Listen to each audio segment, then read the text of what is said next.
Welcome back to another episode of Early Christian Texts here at St Shenouda Podcast. Today we're looking at a text you might know, maybe without even realizing it. That's right. If you've ever heard the names Joachim and Anna, Mary's parents, Or if you follow traditions particularly strong in the Orthodox Church about Mary's life. then you're already familiar with the influence of today's subject. We're unpacking the Protoevangelium of James. It's also called the Gospel of James, sometimes the Protoevangelium. It's a fascinating piece. Not in the Bible, as you said. No, definitely not canonical. But arguably, it's the source for so much of what people believe about Mary, the mother of Jesus. Especially her early life, her parents, things the Gospels just don't mention. Exactly. And that's what we want to explore. How did this text, written later and considered apocryphal, end up defining key parts of Christian belief and tradition? It's a great question. Its influence is huge, especially, as you noted, in the East. So our mission today is to unpack where it came from, look at some of its, pretty controversial content, and trace its immense impact. Sounds good. There's a lot to cover. Okay, let's start right at the beginning. It claims to be about Mary's origins, before the Gospels pick up her story. But when was it actually written? Yeah, that's key. The scholarly consensus, it puts the writing pretty firmly in the second half of the 2nd century. So maybe around 140 to 170 AD, something like that. Exactly. That's the general window most scholars agree on. We know people were reading it early on. Oh, absolutely. It pops up very quickly in the historical record. We have figures like Clement of Alexandria, late 2nd century. Okay. And Origen, early 3rd century. They both seem to know it, or at least refer to ideas from it. And actual manuscripts. Do we have early copies? We do. Amazingly early, actually. The oldest one we have is called Papyrus Bodmer V. Yeah? And it dates to the 3rd or maybe early 4th century. So yeah, this text was circulating, popular, and being copied pretty much right after it was composed. Wow. And it was originally written in Greek. That's the general agreement, yes. Greek seems to be the original language. Okay, so it's written like 100 years or more after the events it describes, decades after the canonical Gospels. Ooh, right. And yet the text itself claims, it claims to be written by James, Jesus' brother. It does. Right there in the final paragraph, the author identifies himself as James, writing this history in Jerusalem, saying he went off to the wilderness when Herod died, claiming an earlier time frame. But scholars don't buy that. No, not at all.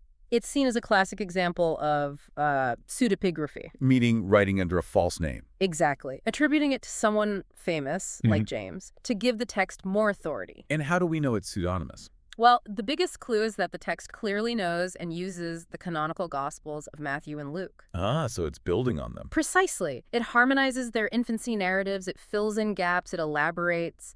It's clearly written after those Gospels were circulating. So it couldn't possibly be the historical James, who died much earlier. Right. The author is dealing with questions and maybe even perceived problems that arose from the canonical Gospels in the late 2nd century. Okay, so it sounds a bit like, theological fan fiction, but with a serious purpose behind it, an apologetic purpose. That's a pretty good way to put it, actually. It definitely has an agenda. And what was that? What was the main goal, the central problem the author was trying to solve by creating this whole backstory for Mary? The driving force, the absolute central theme, seems to be establishing the perpetual virginity of Mary. Okay, explain that a bit more. The author is really keen to assert that Mary was a virgin not just before Jesus' birth, which the Gospels mention, Right. but also during the birth itself and remaining a virgin after the birth. Perpetual, forever. So this text is basically the origin point for that specific doctrine. It really is. It functions like an extended commentary, almost like a Jewish midrash, on the canonical stories. It's designed to make Mary's conception and the birth of Jesus absolutely untouchably sacred, pure. And you mentioned controversial content. Does that tie in here? It does. Some of the details are quite graphic, particularly later around the birth scene with the midwife examination. Okay, we'll get to that. But those details strongly suggest it might have been written partly to counter specific arguments or slanders that were floating around. Like what? Maybe refuting Jewish criticisms about the virgin birth, or perhaps pushing back against groups like the Docetists. Who were they again? They believed Jesus was purely spirit, only seeming to be human. So this text, by emphasizing the physical reality of the birth, but insisting on its miraculous purity, is kind of fighting on two fronts. It's aggressively defending both the physical incarnation and its unique holiness. That makes sense. Yeah. This need for absolute purity really sets the stage for the first big section of the text, which is all about Mary's own origin. Exactly. Chapters 1 through 17 give us her backstory. And this is where we meet Joachim and Anna, her parents, names you won't find anywhere in the canonical Bible. Nope, they debut right here. The story starts with Joachim being childless. Right. And that was a big deal, a source of shame. A huge deal in that cultural context. He gets publicly reproached for it at the temple. And he takes it hard, goes off into the wilderness. For 40 days, fasting and praying, he's distraught. Meanwhile, his wife Anna is at home, also lamenting. There's this scene where she compares herself unfavorably to all the birds and animals who are fertile. So the text immediately emphasizes the miraculous nature of Mary's eventual conception and birth. Absolutely. It notes she's born in the 7th month. Which had significance. Yes. In some Jewish traditions, being born in the 7th month could mark someone as special, divinely chosen, like Isaac or Samuel. It highlights her exceptional nature right away. And the miracles just keep coming, even in her infancy. There's that weird detail about her walking at 6 months old. Yes. She takes 7 steps. And her mother, Anna, immediately makes this vow that Mary won't walk on the common earth again until she's presented at the temple. So she keeps her contained, sanctified. Exactly. Anna makes a sanctuary for her in her own bedroom. The point is clear. Mary is set apart, holy, almost otherworldly, right from the start. And then at age 3, she actually goes to the temple. That's the story. She's presented in the temple, and according to the text, she lives there until she's 12. Living in the temple, what does she do? Well, the most striking detail the text adds is that she was fed daily from the hand of an angel. Wow. Okay, so the author is really laying it on thick, elevating her way beyond a normal person. Definitely. Total consecration. So Mary is 12, living this angelic life in the temple. But then the priests have a problem. Puberty. Right. The text frames it as a concern about ritual purity. Once she reaches puberty, she can't remain in the temple sanctuary without potentially defiling it. So they need to find her. Well, not exactly a husband in the normal sense. More like a guardian, someone to care for her. The high priest, who the text says is Zacharias, John the Baptist's father. Which is an historical inaccuracy you mentioned. Yes, that's one of the known errors in the text. But anyway, this Zacharias is told to gather the widowers of Israel. Widowers specifically. Why? That's key. It sets up the relationship as protective, not marital in the usual sense. It helps maintain the narrative of Mary's purity. And this is where Joseph comes in.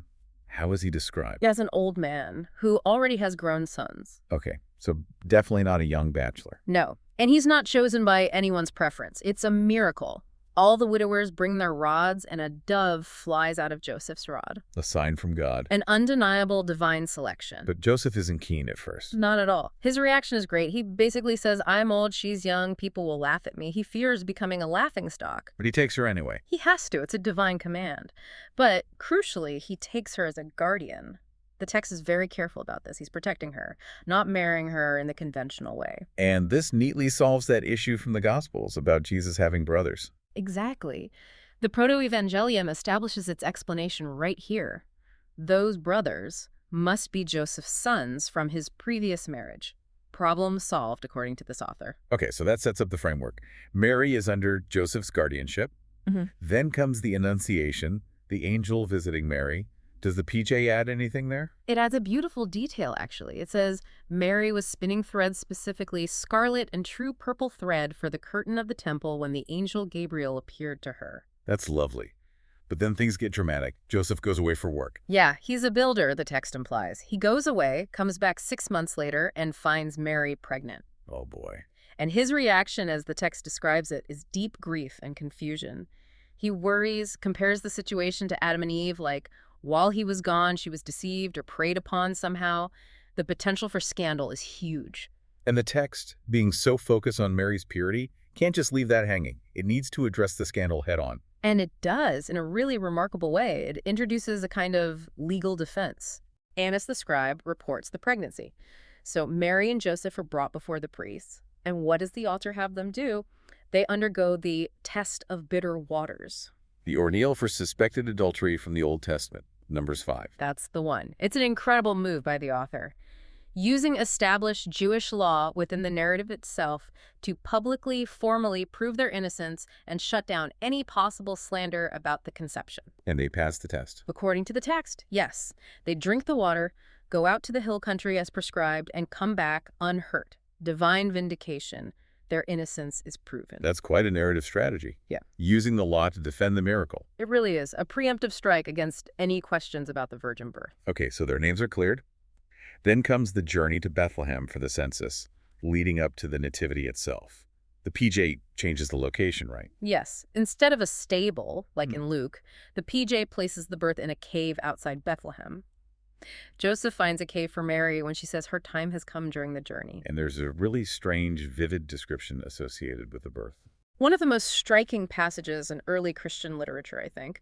It's told from Joseph's perspective, first person.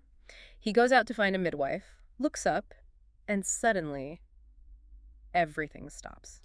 Creation just freezes. He sees birds in the air, motionless, workers eating, frozen mid-bite, a shepherd raising his hand to strike a sheep, but his hand is stuck in the air. Wow, like time itself paused. Exactly, a moment of cosmic silence and stillness marking the divine birth. It's incredibly dramatic. Very intense. And right after this cosmic pause, the author gets back to his main theme, proving Mary's perpetual virginity. This is where the midwives come in. Correct. Joseph finds one midwife and then another appears, Salome. The first midwife examines Mary and confirms the birth was miraculous. She's still a virgin. But the second midwife, Salome, is skeptical. Highly skeptical. She says she won't believe Mary is still a virgin after giving birth unless she can examine her personally. And in this text, disbelief gets punished instantly. Instantly and graphically. When Salome attempts the examination, her hand withers, just shrivels up. Ouch. As a sign of her death. Precisely. But then, showing the power of Christ even as an infant, an angel tells her to touch the baby. She does, and her hand is immediately healed. So this whole dramatic, frankly kind of graphic scene is the PJ's proof. It's presented as the ultimate physical, almost medical proof of virginitas, in part of virginity maintained even during the physical act of giving birth. It seals Mary's absolute, untouchable holiness in the narrative. You can see why these stories, these images, the cave, the stillness, the midwife, would be so powerful for later art and devotion. Absolutely. They offer concrete details, drama, miraculous proofs that the canonical Gospels don't provide. Which leads to the big question. If this text answered so many questions, provided these vivid stories, and solved theological problems like the brothers of Jesus, why was it ultimately rejected? Why isn't it in the Bible, especially in the West?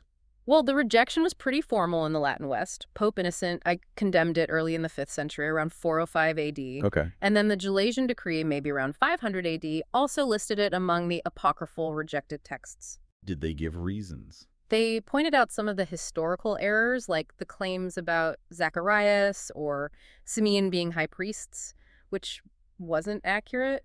But was there a bigger theological issue at play? It seems like the core ideas were popular. There was a major theological sticking point, particularly concerning Joseph. Ah, right. We talked about him being an old widower with sons in the PJ. Exactly. But in the West, a different view gained prominence, largely thanks to St. Jerome, a hugely influential figure. What was Jerome's view? Jerome argued strongly that Joseph, like Mary, should also be considered perpetually virgin. And therefore, the brother of Jesus mentioned in the Gospels couldn't be stepbrothers. They had to be cousins or some other relatives. So Jerome's interpretation directly contradicted the PJ's solution. Completely. And Jerome's view eventually won out in the Western Church. That became the dominant understanding, which undermined the PJ's explanation and contributed to its marginalization in the West. But not in the East. And that's crucial.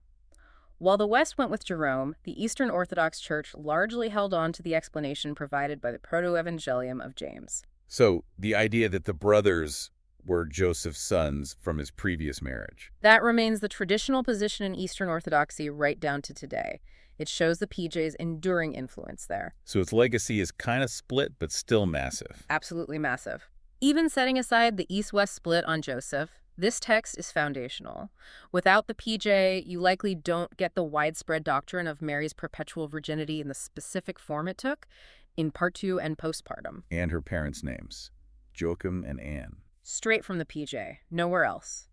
And major feasts, like the presentation of Mary in the temple, celebrated on November 21st. Comes directly from this text. Directly. Its narratives also permeated the Near East. You find echoes of stories about Mary being fed by angels, the selection of her guardian by Lot, weaving the temple curtain parallels turn up even in the Quran. Its reach was incredibly wide. It's amazing how this one document provided so much raw material. The author didn't stop at the Nativity either, did they? They added more stories, embellishing Matthew and Luke. That's right.